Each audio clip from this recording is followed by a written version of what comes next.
Bon meilleur matin. J'aimerais éveiller ton attention sur le pouvoir des mots. Les mots que tu utilises, les mots que tu penses, les mots que tu vibres.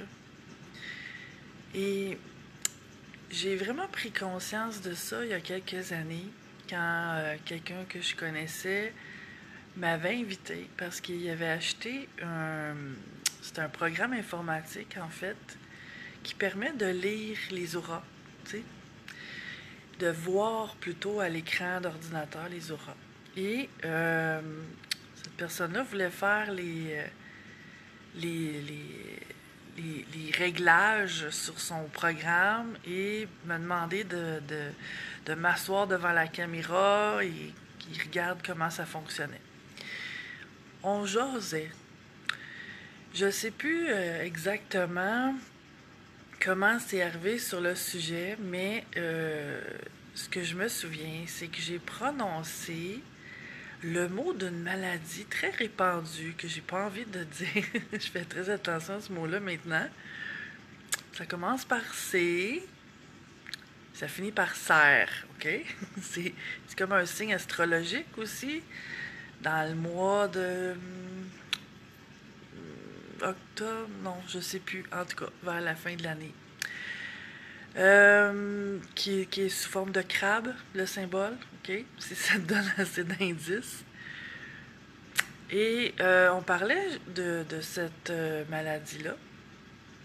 Et il me semble que c'était par rapport à quelqu'un qui vivait ça.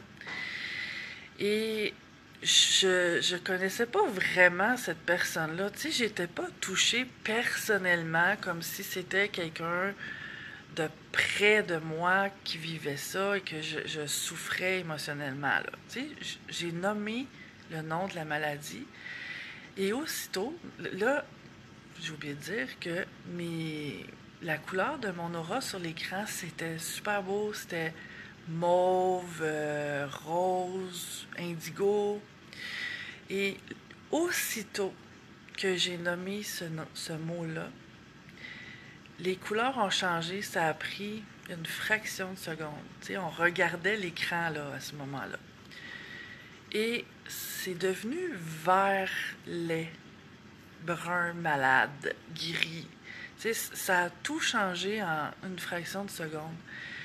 J'ai vraiment figé. Parce que à ce moment-là, j'ai pris réellement conscience du pouvoir des mots. On se doute pas à quel point les mots qu'on utilise portent une énergie et affectent notre énergie. Parce qu'en fait, quand j'ai vu ça, tu sais, j'ai fait « Irk, c'est pas très joli ». J'ai vraiment fait le saut, là. Puis là, je voulais revenir à mes belles couleurs d'avant. Donc, j'ai fermé mes yeux, j'ai pris des respirations, j'ai pensé à des belles choses. J'ai fait un genre de balayage de mon énergie. Après 15 à 20 minutes, les couleurs étaient mieux, mais elles n'étaient pas aussi vibrantes et belles qu'elles étaient au départ.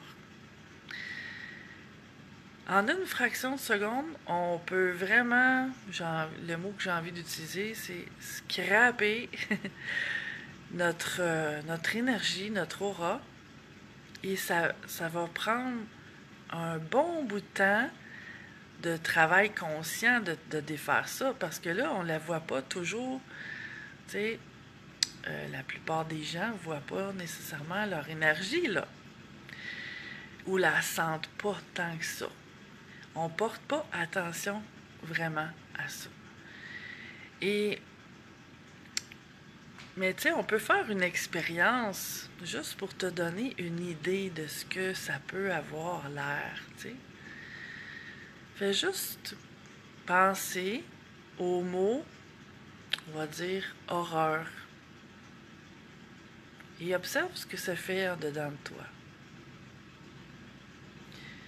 Moi, personnellement, on dirait que je sens mon énergie descendre. Et là, on va penser au mot divin. amour. Remarques-tu que on dirait qu'il y a quelque chose qui s'élève en dedans? En tout cas, moi, c'est ce que ça fait. Ça peut être différent pour chacun. On ressent les énergies différemment. Mais le fait est que il y a quand même une ressemblance de ce que ça crée dans notre énergie. Donc, chaque fois qu'on parle de choses négatives, de drames, de problèmes, de manque, de perte, de maladie, l'énergie descend. Et chaque fois qu'on sème des pensées d'amour, de lumière, de paix, d'harmonie, de joie, et notre énergie s'élève. Donc, si tu vis régulièrement des pertes d'énergie, des baisses d'énergie, observe ce qui se passe à l'intérieur de toi. Observe tes pensées. Et c'est pas toujours des mots non plus. Tu sais, c'est la vibration aussi des mots. Si je pense à un problème quelconque que je vis et que, dans le fond, je vis la pression, le stress que ça me fait vivre, ce problème-là, quand je suis dans cette sensation-là de stress, tu sais, c'est ça qui arrive, on n'est pas conscient 24 heures sur 24. On porte cette vibration-là de « il me manque ça dans ma vie », qu'est-ce que je vais faire avec ça? Je suis dans une impuissance, je ne sais pas quoi faire, ça me fatigue. Mais ça, on porte cette énergie-là. Bon matin, Marc-Claude. Et on fait nos journées avec ça. Et le fait d'être dans cette énergie d'impuissance-là, de stress, de pression, de tout ce qui est manque, incompréhension, et que ça me fatigue de ne pas comprendre, tous ces genres de vibrations-là, ça abaisse mon énergie. Donc, je veux pas parler de renier ce qui est négatif, parce qu'il faut quand même s'en occuper.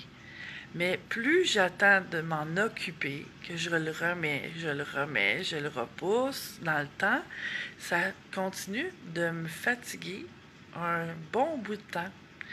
Et quand je m'en suis occupée, du mieux que je peux, avec ce que je suis capable de faire à ce moment-là, sans forcer les choses, et que je remets le reste à l'univers, ou que je lâche prise, parce que si j'ai fait ce que j'ai pu, je peux pas rien faire de plus, clairement, là.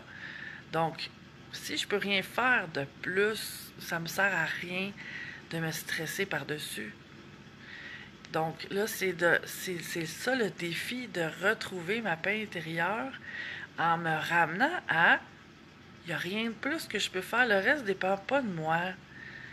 Si ça ne dépend pas de moi, ben que je continue ce que j'ai à faire dans la meilleure énergie possible.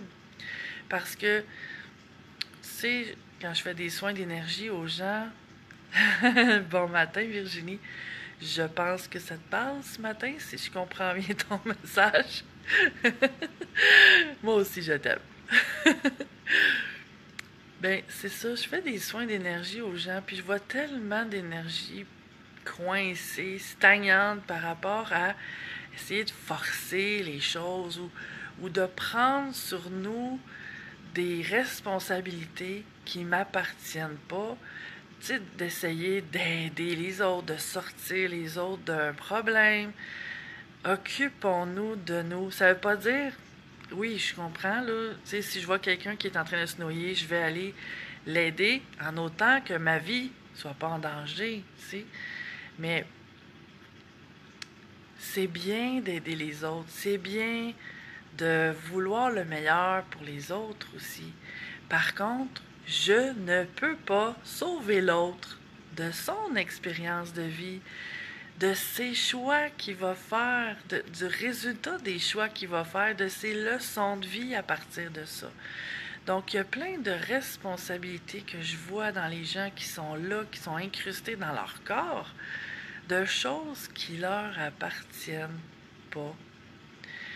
Tu sais, c'est ça qu'il faut tracer la ligne. La ligne est mince entre qu'est-ce qui dépend de moi et qu'est-ce qui dépend pas de moi. Donc, si je fais ce que je peux faire, ce que j'ai à faire, ce qui est juste que je fasse et que je sais que je peux rien faire de plus, ça me donne rien de me mettre de la pression de qu'est-ce que je pourrais faire de plus et comment je pourrais aider mieux. Parce que ça dépend probablement pas de moi, rendu à ce stade-là.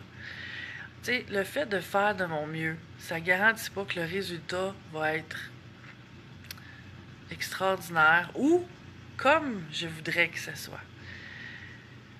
Donc, faire de mon mieux, et après, le reste, ça dépend plus de moi. J'ai fait un petit détour par rapport au pouvoir des mots, mais ça m'a mené là, que voulez-vous. Donc, j'avais envie de ouvrir ta conscience par rapport à ça, de choisir tes mots, choisir des expressions. Tu sais, il y en a une que j'entends tellement souvent et qu'on ne prend pas conscience non plus de la lourdeur que ça porte. Il faut. Tu sais, moi, j'ai été élevée dans les « il faut ». Il faut que j'aille faire l'épicerie, il faut que j'aille me coucher, il faut que j'aille aux toilettes, il faut que j'aille faire la vaisselle, il faut que j'aille dehors, bon, tu sais. Et chaque fois qu'on dit « il faut », c'est une obligation qu'on s'impose. Et une obligation, c'est « j'ai pas le choix ». C'est plate, hein? J'ai pas le choix. J'aimerais ça avoir le choix, mais je ne l'ai pas. Je me sens coincée là-dedans. C'est une énergie d'impuissance, de perte de mon pouvoir intérieur. Et ça, dans la société québécoise, ça pleut les « il faut ». En même temps, ça a été quand même un grand défi pour moi de changer ça dans mon langage. Mais quand on le change dans notre langage, on change notre vibration. Et quand on change notre vibration, on change notre expérience. Donc, est-ce que tu es écrasé sous le poids des « il faut ». Et ça peut être remplacé par « je vais faire ceci ». Je choisis de faire ça. Je veux faire ça. C'est beaucoup plus léger et ça me ramène à « j'ai le choix ». Et j'ai envie de te parler d'une dernière chose ce matin. J'entends souvent ça, tu sais, comme « j'avais pas le choix ». Et je parlais avec quelqu'un à un moment donné qui me disait qu'elle s'était couchée tard parce que il fallait qu'elle termine quelque chose, elle n'avait pas le choix. Puis tu sais, c'était vraiment comme j'avais vraiment pas le choix là, tu sais. C'était comme émotif pour elle de dire ça. Puis là, je lui ai demandé, ben est-ce que tu n'aurais pas pu faire ça le lendemain? Ben non, il fallait vraiment que je le termine ce journée-là, j'avais pas le choix. J'ai dit oui, mais on s'entend que tu aurais quand même pu le faire le lendemain. Ben, elle dit oui, mais le lendemain, j'aurais pas eu le temps de le faire. Peut-être. Peut-être que tu as choisi de le faire ce soir-là, de te coucher tard, en sachant que le lendemain, tu ne pourrais pas le faire, mais tu as quand même pris le choix de le faire ce soir-là. Tu as choisi de te coucher tard parce que tu savais que c'était moins compliqué ça que de dealer avec ça le lendemain. Non, non, non, j'avais pas le choix. Puis moi, ça me fait rire parce que parfois, on voit pas qu'on a le choix, mais on a toujours le choix. On choisit le moindre mal. On choisit le meilleur moment qu'on pense, qu'on suppose, mais on a toujours le choix.